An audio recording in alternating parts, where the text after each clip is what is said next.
so keen to get invitation that when I get one, my natural tendency is to say yes, yes, yes, I'm recognized, maybe. And maybe there is no recognition at all. People are just, randomly say, oh, do you want to come? Do you want to do that? And I say yes because of this mentality or, this fear of lack. And so I just go for it. And I know that when I do that, it's not working very well. Welcome to the Human Design Projectors Society podcast. I'm your host, Zet Harbor. Join me as we explore and dive deeply into the brilliance, the beauty, and the power of what it is to be a projector. Hi, everybody. This is Zet Harbor with the Human Design Projectors Society podcast. And today I'm so excited to have Farellia with us. And Farellia is a 1-3 Splenic Projector. Farellia, tell us about you. Hello. Thank you, Zed, for inviting me. It's such a pleasure. My name is Farellia. I'm from Madagascar. And I started learning about human design like 5 or 6 years ago, but really starting the integration of it in my daily life and in my decision making, more seriously the last 4 years.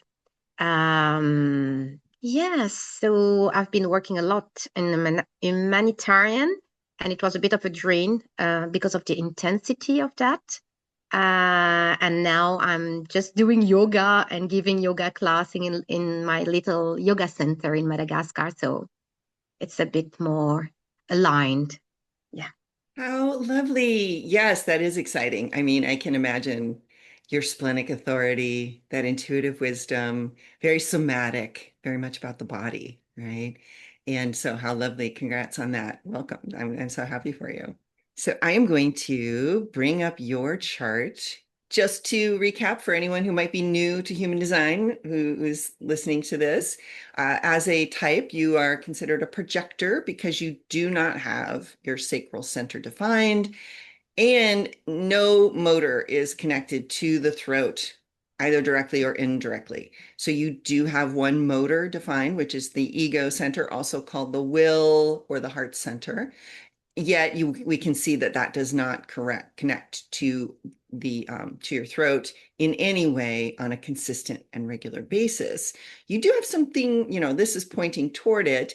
So there is the potential for occasionally for you to experience that energy, but it means that you're not a manifester because you don't have a motor connecting directly to the throat or indirectly to the throat.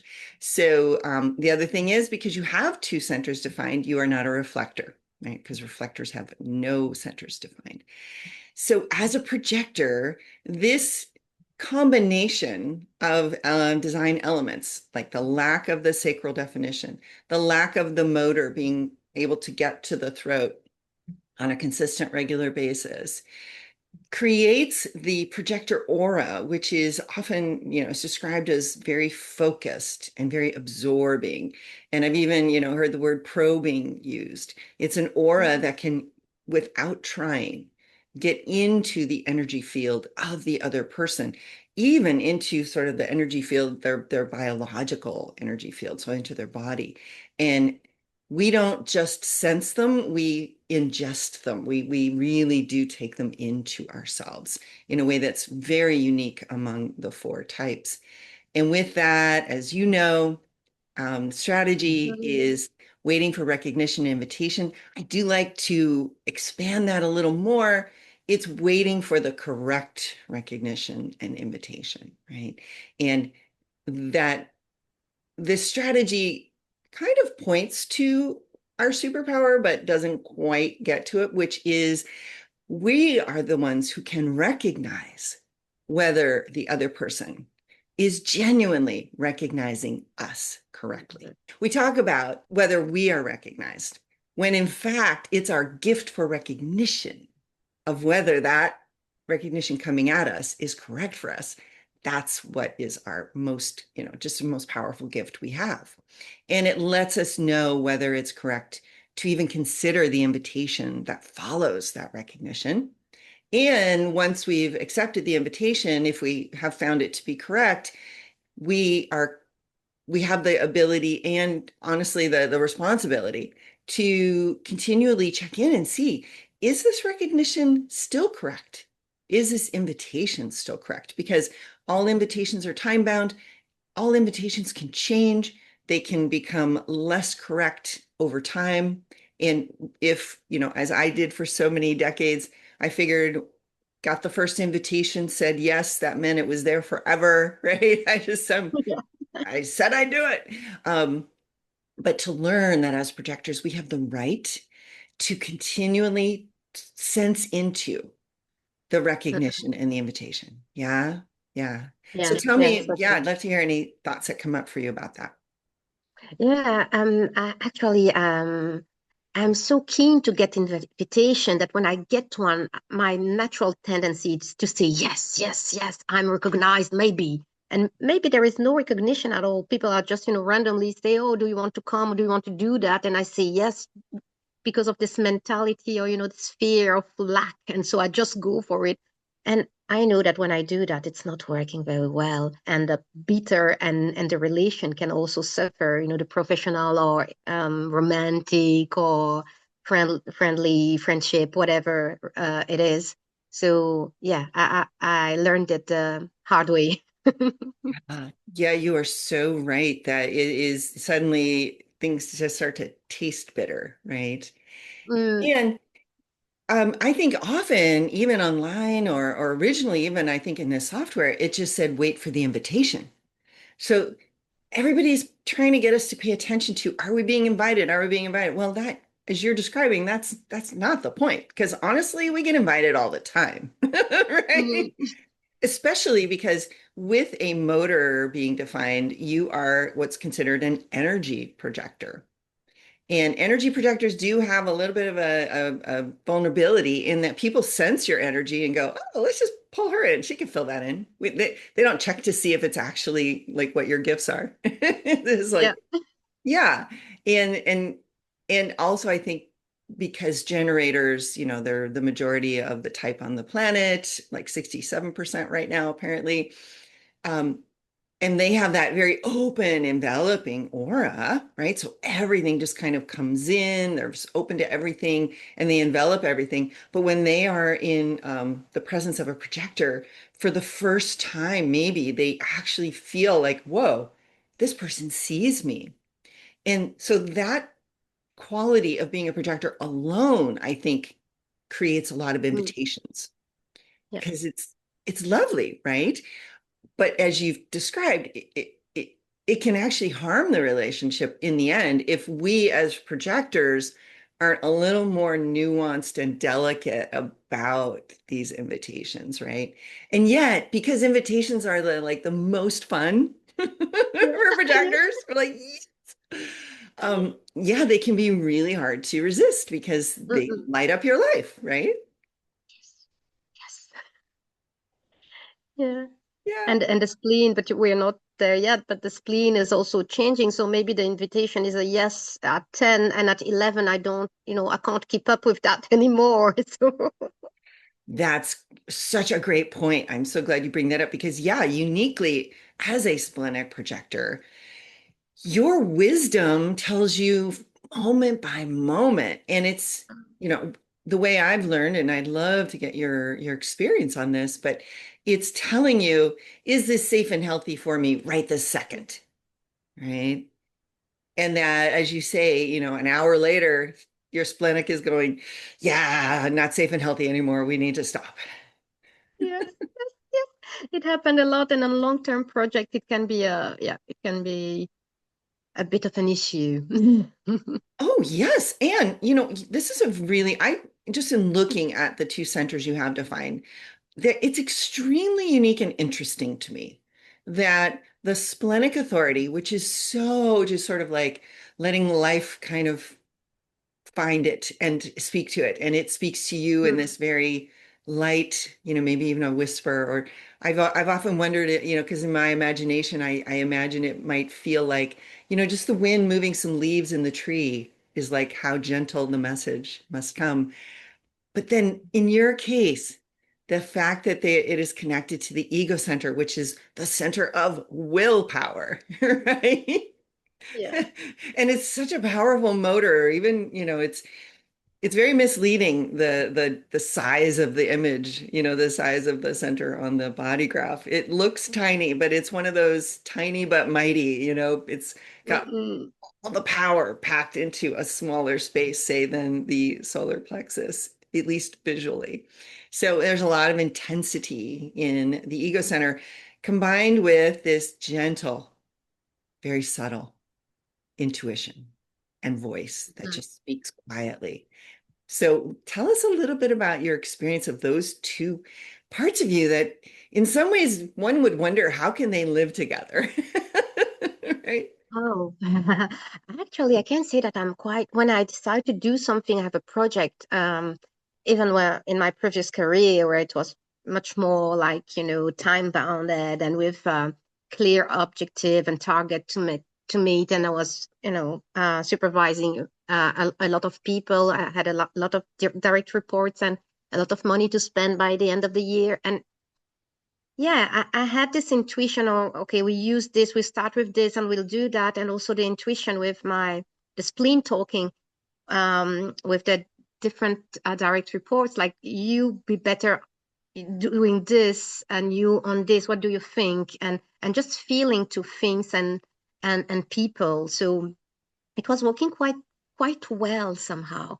Um, but yet I also I felt at that time, I'm still feeling that sometimes that I want to do things, I want things to move, but I have like a deep lack of energy, being very tamastic, would say in yoga, and impossible to move. And probably it's a way for my spleen to kindly say, no, we're not at it today, or not this month, maybe even.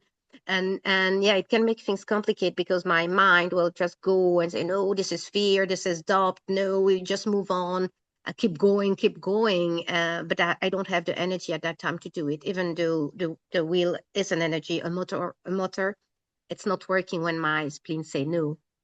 Beautiful. Oh, thank you for sharing that. I've just got a whole beautifully new sort of internal experience and perspective on how these two genuinely can work in harmony. So thank you for sharing your lived experience. And yeah, you're describing how what is talked about with the defined ego center, it it needs its rest. It's not like the sacral center that is just, Yeah. I mean, obviously generators need rest, but they are meant to expend every ounce of energy every day. Whereas your Mm-mm. will is going, we've got the willpower, we've got the willpower. Oh no, we're done. Yeah, yeah, exactly. And yeah, and there's no way to force that, whereas as you were mentioning, the not self conditioning potentially of the sacral is like, just keep going. We could push through this, right? And maybe potentially because when it comes to the not self talk, and I'll just for context for especially people watching, like here's my chart. So I have, all the motors undefined. And Yeah. so when it comes to not self, the top of the hierarchy is the loudest voice, the most intimidating voice will be the not self talk of the undefined ego. But you have that already defined, so it's got its own clear, consistent, reliable voice. However, the not self talk hierarchy, the one that comes next is the solar plexus center. Mm. So in your case, the potential is there that this would be very powerful conditioning that would want to push you, right? And Yeah, yeah. push you away from doing or saying things that make other people uncomfortable or unhappy, potentially not meeting needs for other people with this gate 49, potentially that you need to be very gracious and open as much as possible so other people are happy with you. And so that not self would want to kind of drive your genuine definition to keep you from feeling those uncomfortable feelings. But I'd love to hear your lived experience of this. Yeah, yeah. And yeah, just being so caring for others and making sure they are comfortable, even if it makes myself very uncomfortable or tired or frustrated. Uh, Yeah, I did it a lot. And since I'm learning more about human design, I'm doing it less, but still, it's a pattern in the past, and I've been doing that for 40 years. So it's not that easy to just move away from that. And and feeling guilt or shame or even sadness when I think I don't deliver, I'm not caring enough, and feeling very responsible or accountable for others' feeling, like my parents or my family, if they don't feel well. I think it's on me. It's my fault. Some flaws in me or something I did badly or something I said or yeah. Yeah, it makes total sense. And it does take, I don't know if it takes so long. That's almost the wrong idea because it's not about, time as our mind understands it, but our body being able to just kind of release the vibrational imprints from all of the conditioning. That has its own time scale. It does it in its Yeah. time. And you do have a fully open G center as well as a Mm, fully open root. But in yeah. terms of the not self-talk of the G, because there are no specific gate activations, there's no consistent sort of hook. Whereas here with the solar plexus, the hooks that would most likely catch you, like for Mm, instance, this gate 49 would be this gate of principles and sensitivity or insensitivity to the needs of society, which can also be just your immediate society, your family. mm, So that hook, and then again, like we talked about with the 22, that's another hook in there that is this openness, right? Perfected grace. Are you are potentially designed to feel a lot of pressure to always be like graceful, right? Are you laughing because it's true or I'm laughing? laughing because yes, but I thought it was from my education, but actually it's also simply my design. Exactly. Yes, yes. It was supported by, did you say your education? Yes, yeah, Yeah. because my I've been raised like that, especially as a woman, as a girl, my parents were just, you need to be gracious. Right. And so that's the beauty of your undefined, your openness here was like, oh, we can take that furniture in, these ideas that you're only a good person if Yeah. you are gracious and open and available, right? Mm, And we can use that to our advantage later when we want to get her yeah. doing things. So that assignment that was like create a script almost or a monologue of your not self, for you would start with those two elements, right? I'm only a good person when I'm gracious and open and really sensitive to the needs of others in a way that Mm. makes them feel good about me. Yeah, and in my previous career, it was really a pressure because it was humanitarian response. So the need of the society when there is conflict or Ebola outbreak or whatever is so huge, and you feel like okay, you stop eating, stop sleeping because you have to do something for those vulnerable population around. So it can be really draining. Absolutely, because it's requiring your will to exert itself when it doesn't want to. Like it's not right for that will at that moment, right? For you to use Mm, that particular source of energy. Because the solar plexus is energy and awareness center. Splenic is just pure awareness. This is pure motor, right? So, yeah, so that would be a very powerful and influential driver and voice. And then the next center in the hierarchy is the G, which, because again, you don't have any gates here, okay. there's no specific hook that can get you Mm, around questions of am I going in the right direction? Is my identity, like, what is my identity? There's a lot of fluid motion because it's inconsistent and unreliable. Now you do have activations pointing to it.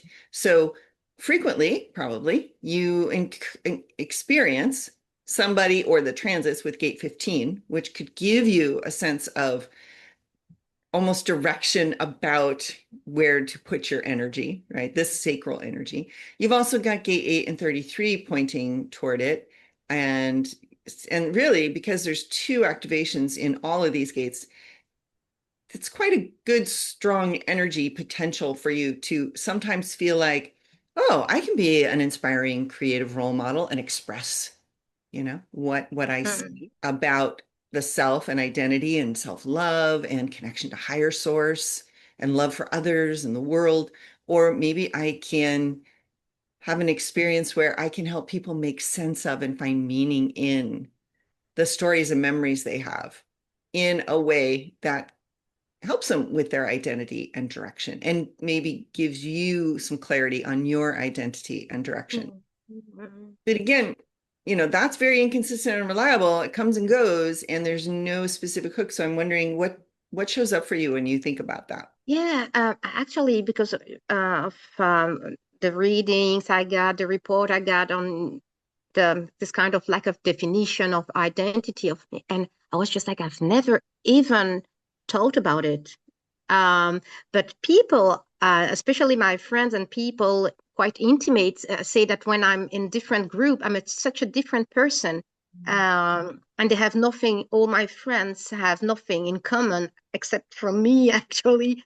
And I didn't even see it, and that my personality is not as fixed as normal people or other people are, and it can be a bit disturbing for friends, for boyfriends also. They're just like, okay, who are you? Because when you change environment, you change your way of talking, of doing, of thinking, of feeling.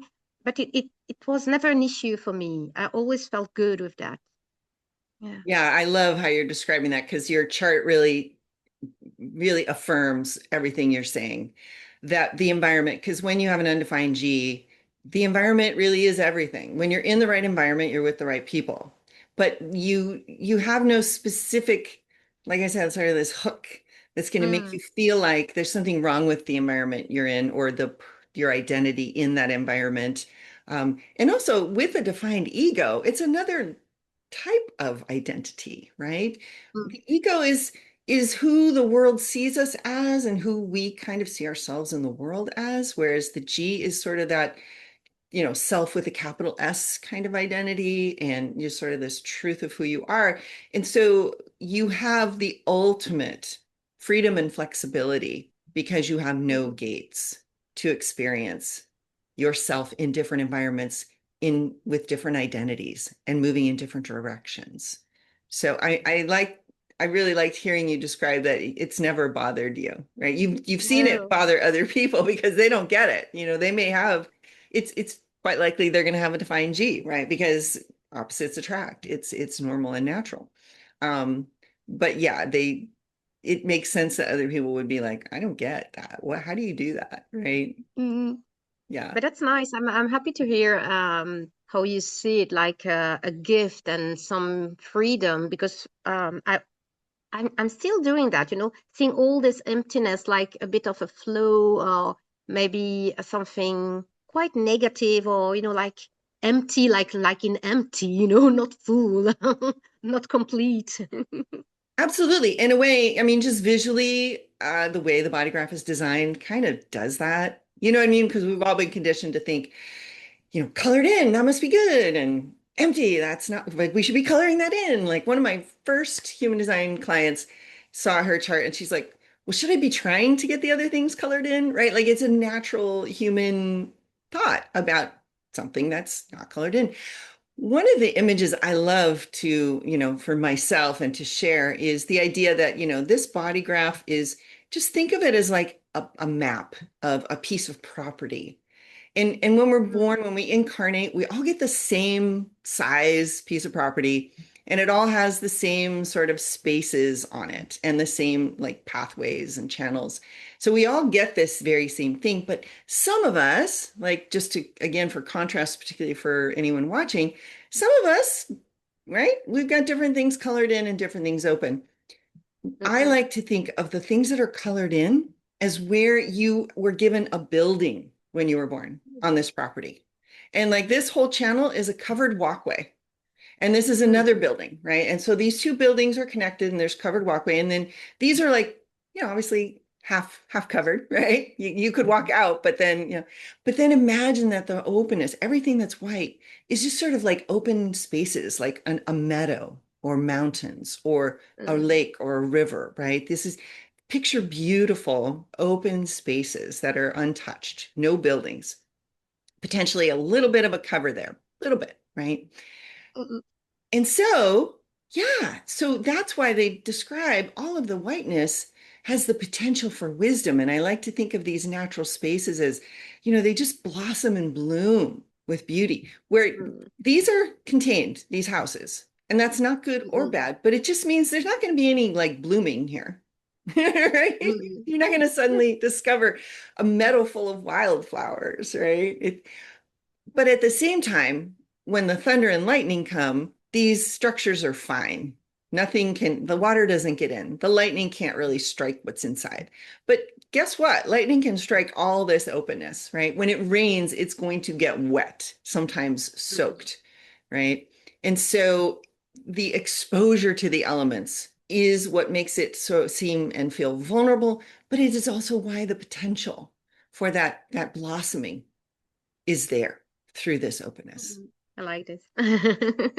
Yeah, so you got a lot of beautiful open spaces with your lots of wisdom potential. And part of us being able to genuinely, I don't know, to take ownership isn't quite the right feeling, but for us to genuinely receive the gift of the wisdom of all our openness starts with us recognizing those not self voices that are the Mm, donations. So imagine this beautiful meadow here that is the solar plexus center, the emotional center. um, Somebody went and dumped a big old rusting car. And the car says, oh, you better always be gracious and open, because if you're not a good person, you know, or you better always be sensitive to people's needs, because if you're not, that's going to be a problem. People are going to be uncomfortable and not like you, and you're going to be uncomfortable. It's not going to feel good. And so there's the potential for people to dump their trash in our beautiful open spaces, and we get to go, oh, you know what? That's actually not me. That's somebody's thing that they popped in here. So I can move it out and let this beautiful openness, it'll still have this voice about grace and openness. But what it can do for me is allow me to become wise about what it mm, means to meet people's needs or to be sensitive to their needs, right? It lets me be wise about this graceful openness, this mm. graciousness, right?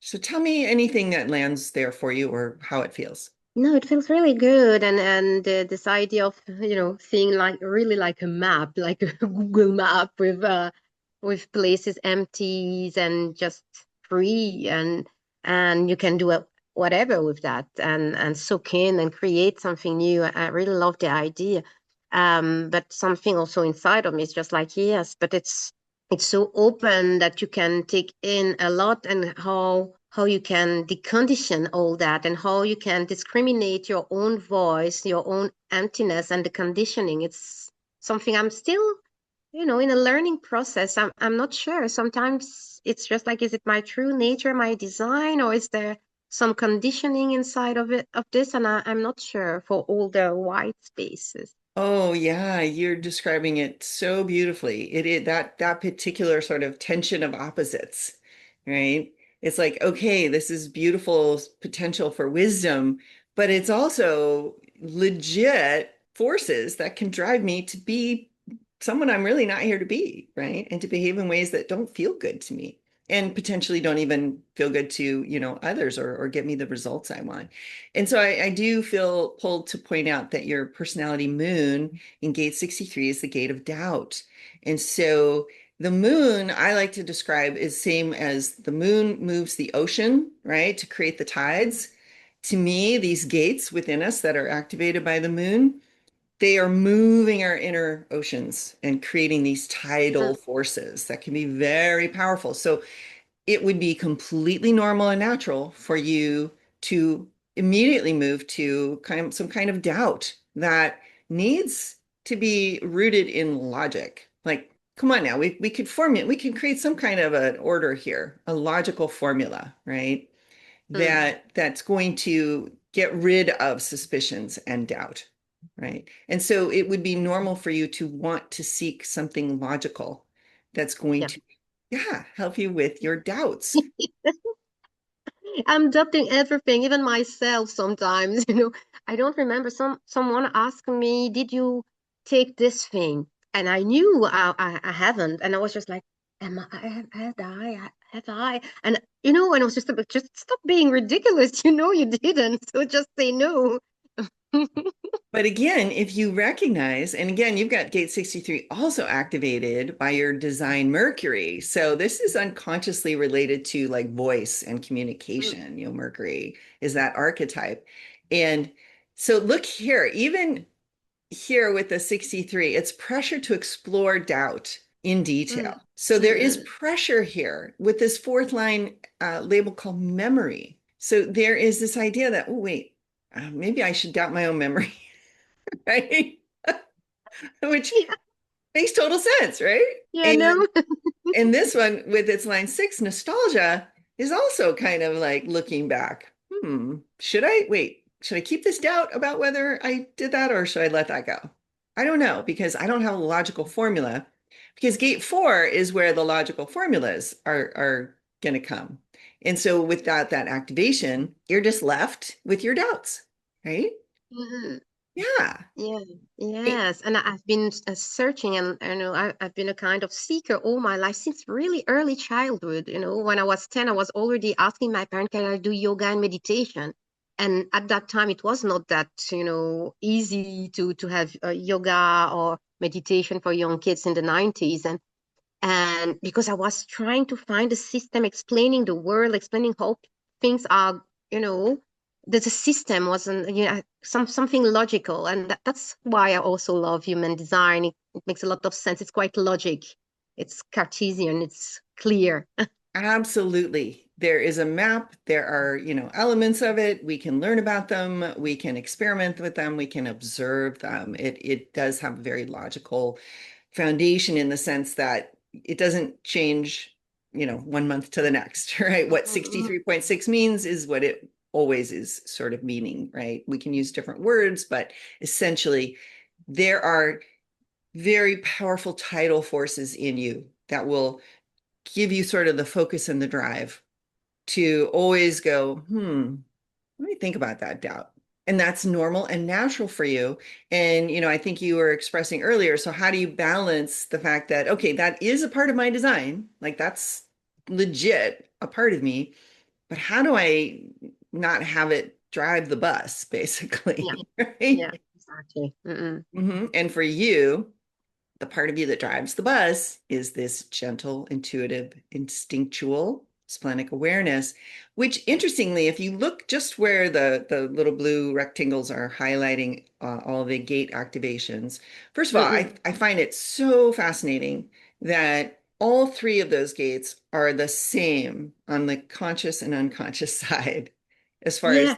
the gate and the celestial element that activates them. Whereas for just a contrast, your 63 is the moon, conscious moon, but it's the unconscious Mercury. Whereas in your Mm. splenic, there's this partnering of your unconscious and your conscious, which I think is a really cool pattern, by the way. Like this doesn't happen to everybody, you know? But what does it mean concretely? Because I have no idea. Exactly. Well, that's the fun part. It's sort of like looking at it going, okay, what's really fascinating is both of your north nodes are in gate 32. Mhm. And I find it just sort of the extra layer of it being fascinating is that this is your authority. So unconscious and conscious. The difference, of course, is in the line element. Mm-mm-mm. Right. So unconsciously, your north node is line 5, flexibility, easy adaptation to circumstances. Do you know, have you passed your Uranus opposition? What this means is that, and this is the Mhm. north node, is like, have you ever gone to a city where there's like West 57th Street and East 57th Street kind of a thing where Mhm. the street is the same, but it just changes that. So in a way, I like to think of, the south nodes were like East 57th, and you walked along that street and you saw all the things on that street, right? It was the neighborhood you lived in, and it's what you saw when you lived in that neighborhood. The north Mm-mm. node is where you cross that intersection at your Uranus opposition, and now you're on West 57th Street. It's the same street, but you know how the neighborhoods kind of change, right? Different houses, Mm-mm. different shops, different energies. So now you're in this neighborhood, same street, but you're in this new neighborhood going, wow, that's it. This is interesting. This feels different. And this, I see different things than I did from the first half of my life. And so Mm-hmm. for you, the neighborhood right now is very much about flexibility and adapting easily to circumstances. You look around the world and you're like, wow, this is a world where there's an an instinct for adaptation in times of change. This is that would be seem normal to you. However, what you notice, what you see in this world is still about this change.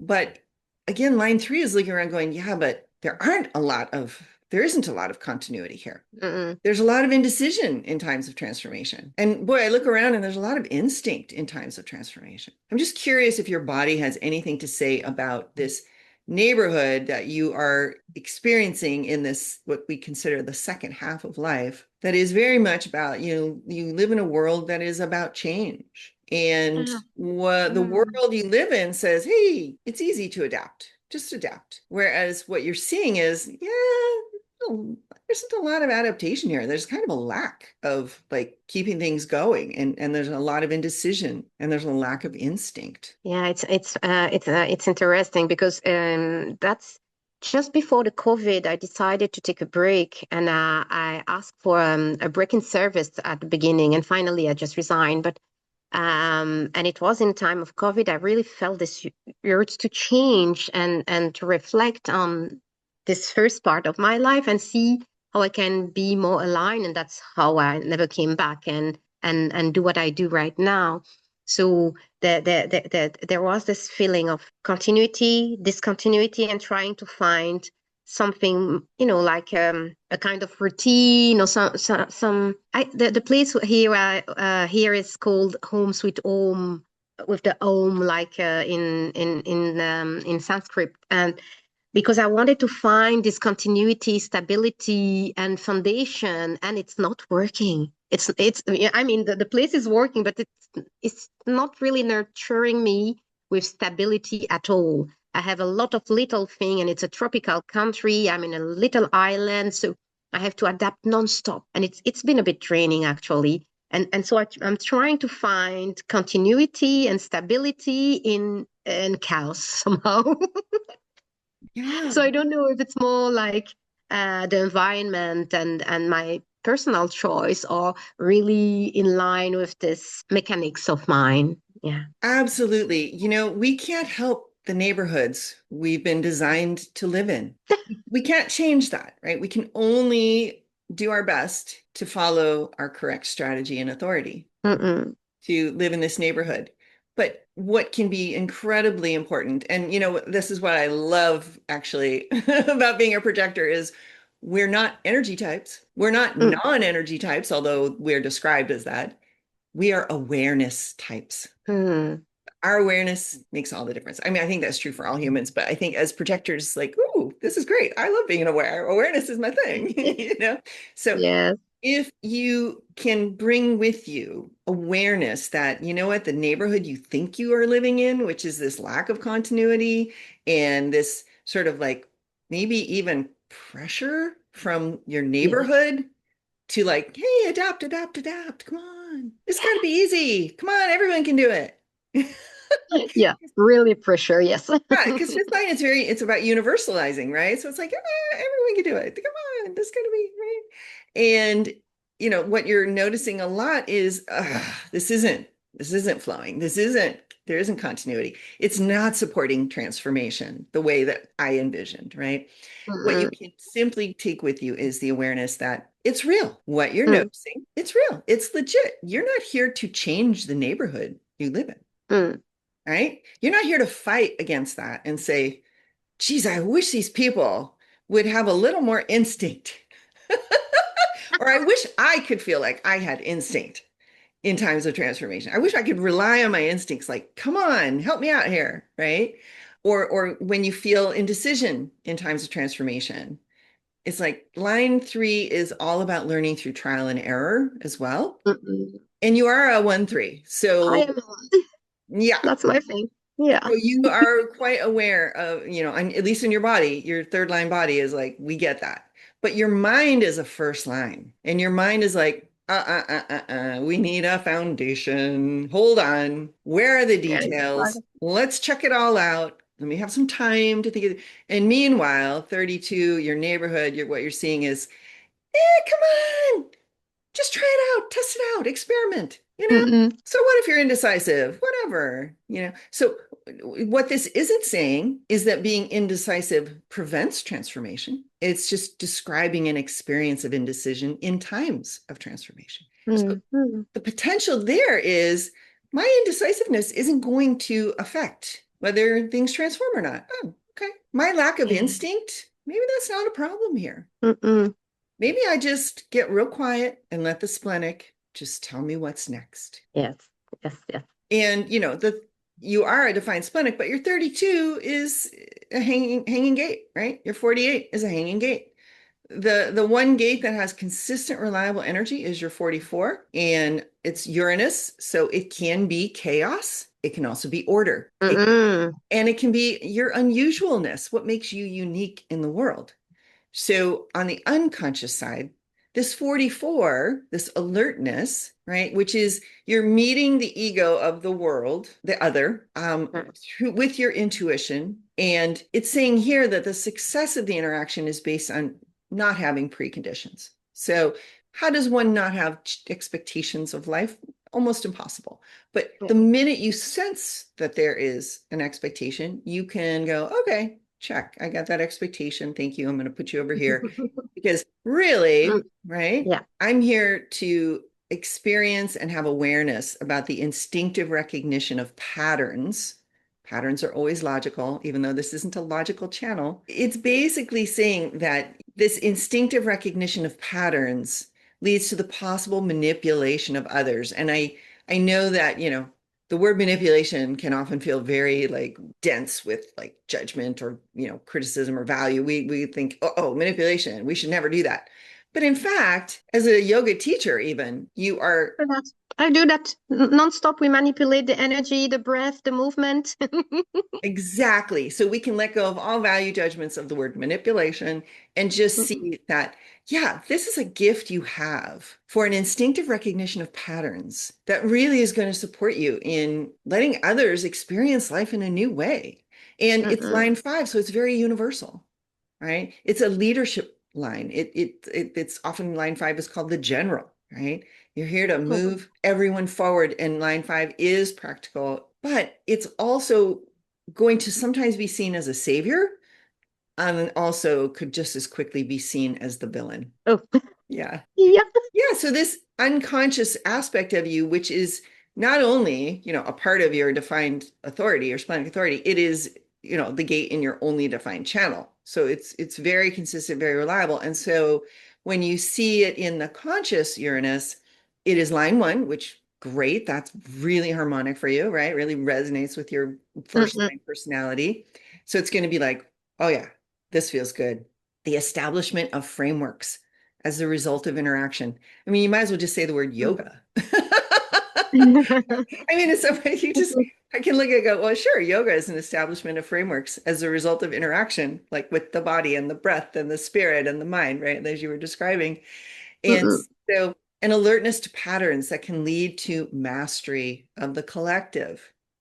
Interesting because again, this is a tribal channel. It is not a collective channel, but again, your community, your group, right, can have mastery because of these established frameworks. And line 1 is all about getting the foundation right, right? Let's have a nice, secure foundation here. Let's set the conditions for success by getting Yeah. the framework, the foundation in place. And on maybe days where you feel pressured by particularly your not self-talk of your solar plexus, the failure of the instinct out of need for harmony. So you might ignore your instinct potentially to keep the peace. Mm. And just to clarify for anyone watching, you know, this this particular aspect is called an exaltation. This is a detriment. But again, let's let go of any value judgment with the word exaltation or detriment. When you have the possibility of either one or both, what you will notice is that when you're not following your strategy and authority, you're more likely to feel this one in a way that doesn't feel good. Because there are people who will have this fixed in the detriment, but that doesn't mean it's bad for them. And it doesn't mean there's something wrong with them. They will experience it differently than someone who it's not fixed in either direction, and you have the possibility. So Linda Bunnell, the head of the International Human Design School, has a great explanation of the difference between the exaltation and the detriment when neither is fixed. And just to give everyone contrast, let me just see. Okay, just contrast here with the fact that you're gate 49. You see how it's not grayed out. That means it's fixed in the detriment. That doesn't mean you're this insensitive, jerk who's here to take advantage of the needs of society, right? This isn't about making you a bad person. It's that there is a potential with this activation to maybe not be fully aware or tuned in or hyper tuned in to the needs of society, right? But that doesn't mean you're out there, ripping people off. It means that part of it isn't important for you to meet the needs of society, right? So and there are moments I know that I can be a bit insensitive to and being non-emotional, and and it's a need for me. So it's being in my bubble, and sometimes it's okay. I don't care about what is happening in the world and whatever, because I need this being out of it. And also I think that my supervisor in time really take advantage of it, because I can also stop contract of people or change a project totally without too much emotion, and not and I'm seen like someone quite kind and compassionate, but when it's no, it's a no, and I can stop a contract because no, you don't deliver on that, so we take another service provider, and I'm fine with it. And so sometimes it's insensitivity can be good because I can be very objective. yep, it gives you the freedom to see details and facts and information, Mm, right? And to take action. And your third line, it's like make and break bonds. It's like we can break this bond. It's not working. It's not meeting the needs we have to create a secure foundation.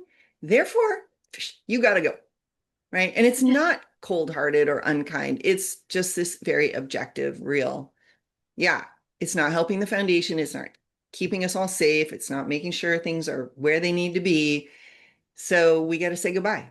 So it is a gift to be able to have that ability to be that objective and not get pulled into everyone's drama about stuff, right? So yeah, thank you for sharing that. That's a beautiful insight. yeah, because it was really funny, because like one of my last job, the head of the office asked me, okay, can you do something, because this is not delivering anything, and stop it. And I remember I was being very quiet and kind, and we finished with one of this employee quite, even kissing each other, hugging, and the head of the office was crying because she was emotional, like, oh, I'm so sorry. Even though she decided to stop this contract, she was the one crying, and the employee and I were just fine. Yeah, what a great story. I love it. I love it. If you ever get a chance to get your bosses, your former, if they're former, but get their chart, that would be amazing to see. Yeah. But yeah, you're right. So there you have access to a skill, right? A behavior that your boss didn't have, and yet was ultimately for the benefit of the organization, the group, the collective, right? Well, Yeah. And then the other gate that you have activated twice in your splenic center is gate 48. So unconsciously, it's again fifth line. This is the gate of depth. So this gives you the potential that depth would feel really important, would feel like a necessary element of life, and particularly sort of a depth in action or some sort of action, depth related to action. And then in this case, because it's not fixed in either the exaltation or the detriment, if you are not following your strategy and authority, potentially there might be an unhappy experience with your insecurity with your own depth that caused you to fail to take action. Mm, mm. I'm not sure I understand well this one. No worries. It's first of all, it's unconscious and Oh, it's your Pluto. And Pluto is our lifelong learning. It's the sort of the lesson we're here to learn over the lifetime. And sometimes you don't even really start to be aware of your Pluto for a long time. And on top of it, it's unconscious and fifth line. So there's it's neither good nor bad. What it means is that because this gate is in your defined splenic, there's a little more anticipation for the 16 than say, the 49 to the 19. The 49 is a little bit like unaware that the 19 is even yeah. a possibility. Whereas when it's in a defined center, it's like, where's my 16? Where's my 16? And 16 is all Mm, enthusiasm and recognizing people's talents and skills. And this whole channel is very logical. And so, yeah, so the 48 is just waiting to meet the enthusiasm and the skills and the manifestation of skills in order for the depth to be expressed.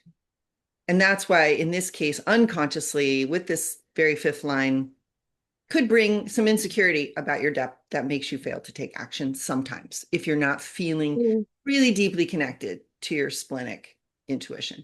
Or you might just have a taste for action. Like, you know what? Let's just do it. yeah. Yeah. Yeah, kind of.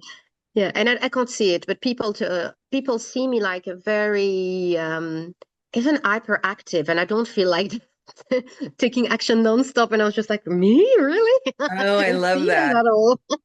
Yeah, a lot of our unconscious stuff, they say we will hear from other people that is true Yeah. of us.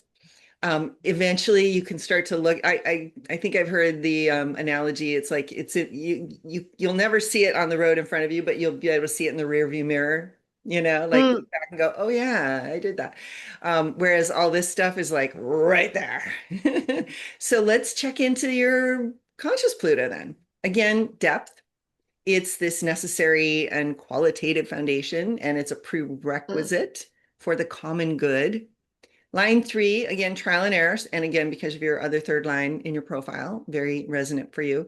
yeah. Incommunicado sounds like it's like not talking about things or not communicating. Mm, Let's see. Redeeming value is in the transience of a stage. I think it's where the moon is hidden, that stage, which can give strength okay. to those so afflicted. Boy, is this like really difficult. I think this is the line see, a lot of these descriptions, particularly when you see it in regular font versus italics, the regular Yeah. font was just written almost like poetry, right? Like Mm-hmm. very abstract. Whereas later on, Ra went back and tried to Oh, okay. create a little more sense. This one is missing the italics, but I believe this would be the italics sentence, where the development of taste and depth is a long-term process, Mm-hmm. because this is in the stream of taste. So it has something to do with, like the way life tastes or your tastes in life and depth, and it being a long-term process. And that, like this no moon phase idea, right? It's like hidden. And of course, with Pluto, Maybe. Mm, Pluto is like the light in the darkness, right? We don't see it immediately. It's not there all the time. It's in darkness. We need to move toward it. We need to transform through it. And this, long-term process, the tendency in a long-term process to anxiety. So brings the potential for feeling some anxiousness that the depth isn't there. It's not being communicated. It's not being shown. That's a potential that's available with yeah. this. And that's something I can feel into this one. Really, this anxiety that I can feel, especially when things are a bit shallow or superficial. Whatever it is, it can be art, a bit superficial, not really in the depth of it. It's an interaction. Um, I really feel like I'm losing my time if there is no depth in the conversation or in the relation. And if I'm not deeply there, I'm missing something. So that's where my meditation and yoga came in also into my life, so that I'm fully present and fully conscious and have this intensity and depth to me. Absolutely. That makes so much sense. I mean, yoga done in that way, right, really takes you to a place of depth. And it's could potentially be really connecting or expressing or manifesting this concept of the development of taste and depth is a long-term process. Yoga isn't an overnight fix, right? Mm-mm. Sure. Yes. I've even heard yoga teachers talk about deepening your practice. Yeah, and it's endless. And it can And be also, yeah, an open door for anxiety. Also, I'm not moving fast enough or something like that. Or yeah, absolutely. Yeah, beautiful. And so, yeah, just being aware that those are the activations in your splenic center. The 44 is the consistently, reliably activated, but you meet people or the transits with the 16 all the time. You meet people or the transits with 54 all the time. Um, Even here, the 27 is pointing toward the 50. So when you meet someone with the 50, you're suddenly going to potentially feel this sacral energized energy around really taking care of whatever it is you've created, right? Preserving values and taking care of. mm-mm. In order to not be pulled away by these things that are actually true in your design, they genuinely exist, right? They're here. But like with your doubts, they're not here to drive the bus of your life. Your doubts are not Mm-mm. here to determine whether you do or do not do something. And so, in order for that, for you not to be pulled aside by the things that are activated, as well as all of the openness that isn't, is, as you know by now, having at least 4 years or more in your experiment, is to find your way back to your splenic communication, your splenic wisdom. How does your splenic communicate with you? And relying on that and trusting on that. And this whole channel called the channel of surrender, Mm-hmm. and right, that sounds like that really resonates. And transmitting, it's really about transmitting in a way that's healthy and intuitive and really supports the well-being of the others through your ego's ability to help them actually manipulate their memory. And memory is not just 30 years ago, it's 10 seconds ago. Right? Mm-hmm. Right? The minute the now has passed, it's a memory. And so your capacity to help people, right, transcend limitation through dreaming, right? We can really have a very loose interpretation of what dreaming may or may not mean, right? Someone in a yoga pose could be dreaming of finding that place of just attunement and centeredness. And so you are able to, it's described as maximize the power of memory applied to the nurturing of continuity. It's helping people reframe who they believe they are through Mm-mm. your fixed and consistent, reliable ego in a way that's going to bring them greater health and well-being. And in this case, it's supposed to also be very much about material bargains, like I'll sell you this for $5 and that kind of thing. But I think like anything, it's more important what your lived experience is, right? So we want to know if this doesn't, Yeah. it's generally talked about as the channel of this great salesperson, right? People who have this channel can be really good salespeople. But the concept of selling what's good for people to them can go far beyond our, at least I think, our conventional idea of what a salesperson is. So, Yeah, yeah, sure. And especially because here it's very small. My yoga center is very small, but I knew that when I just surrender and let the kind of magnetism that inherent to a projector, it works so much better and faster. And doing marketing is just the worst for me. The traditional way of seeing marketing, it's not working at all.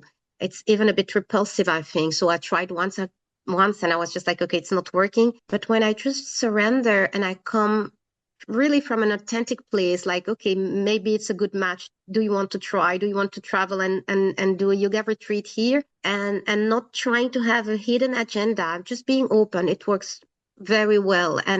And I can see how people can reframe, yeah, their past and move away after, a bit more authentic and lighter. But this is really a surrendering channel for me, more than it's marketing. Beautiful, beautiful. Yeah. I just really appreciate what you're sharing there. And it just sounds like such alignment. And it makes me want to check your motivation, which is need. I wonder if you experience this quality of when you're able to have this person's need, that person's need, and your own need all met by the same action, do you notice anything Yeah. new about that? Oh yes, yes, and doing what I do, but not only now, even in my previous career. So I was happy because I like the security, material security. It's really important for me, and I was meeting that, and at the same time doing kind of social work, humanitarian work, emergency response. But here, same, I'm feeling the need of someone. I'm feeling my need to deepen my practice of yoga, and also getting money for my everyday life, of course.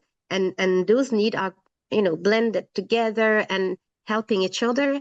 And I also know that when people say, oh, but you can do more money or you can do more of this. And I was just like, no, because when I have what I need, it's enough. I don't have more desire to expand and get more, not that much. Beautiful. Thank you. I'm so grateful that we talked about that. That's awesome. And you're kind of inspiring me to open up your personality sun. And basically, this is really the lens through which your light is here to shine for your whole life. It's a really powerful element of who we are in this incarnation. And for you, it is this gathering together these natural and generally beneficial, like forces, right? Attracting Mm, these forces in a way that's beneficial and natural. And its material direction lies in education, or potentially drive for material that leads to aggressive education. So, as you're describing your whole orientation to your work right now, especially, it really feels like you're surrendering to mm, the idea that whatever materially is going to happen is going to come because of this, very loosely describing education that I'm able to offer to the world that helps them create a solid foundation because it's line one. Right? yeah, and I also see the aggressive education somehow because I was more of an Ashtanga, and I push people as far as they can go, and so I'm not for everyone, and that's the case for every projector. Um, the, when they invite me, they know that I will push them physically, emotionally, and in their breath and whatever as far as I can. So it can be a bit pushy somehow, Mhm. not in a bad or nasty way, but yes, can be pushy. Absolutely. Well, what's interesting is that your 26, which is part of your, only defined channel, is your personality Earth, right? So the Earth and the Sun are always just complete partnership, right? So this light of these beneficial forces and this attraction, right? In order, that material direction lies in education, this ability to promote and develop gathering, right? Through this very specific, right, very well identified specialty that you have as a projector can come into form through this gate of the egoist, which is that maximization of the power of memory applied to the nurturing of continuity. It's such a beautiful, way of describing what it is you're living, which is you're taking people and saying, I will maximize this power of who you think you are or what you can do. And I will manipulate it in order for you to really enjoy Yeah. these health benefits, right? These benefits to your entire life. And that this is going to support you as a person, your client, into transcending your limitation. You're giving them a dream Mm. that's very foundational, very secure. Got all the details are out on the table. It's so mysterious, all those sentences. They are. And the language can be so unhelpful in some ways. But the beauty is that, in your case, I would say, just sort of if we want to pull it out and not have it be so obscure is you're here. One of the biggest light you're here to shine is going to be about, in a very beneficial way, attracting people who are like forces, like people who like the Mm. kind of yoga you offer, Yeah.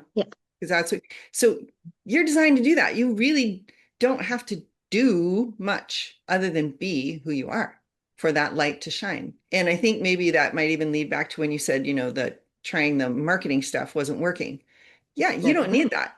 This is your light. It's going to happen. So the more you live according to your strategy and authority, and, for projectors, Ra says the way to know whether an invitation is correct is, does it help me align? Does it support me in being in alignment with my motivation? Like, we don't go out looking for things that are, like, for me, it's innocent. So I don't wake up every day going, all right, let's be innocent. No, but if there's an invitation to do a project and I don't have to have an agenda, that's a great invitation for me, right? And so for Mm. you, with the need motivation, the invitations that are, hey, I've got this need, and you need this, and the world needs that, and what if we all do one thing that's gonna like bring these needs together? It's like, oh yeah, that, Mm. that feels like right. That's an invitation that Yes, really gives yes, you yes, energy. Yeah, yeah, yeah. yeah, yeah. So, Yeah, feeling the needs. Yes, yes.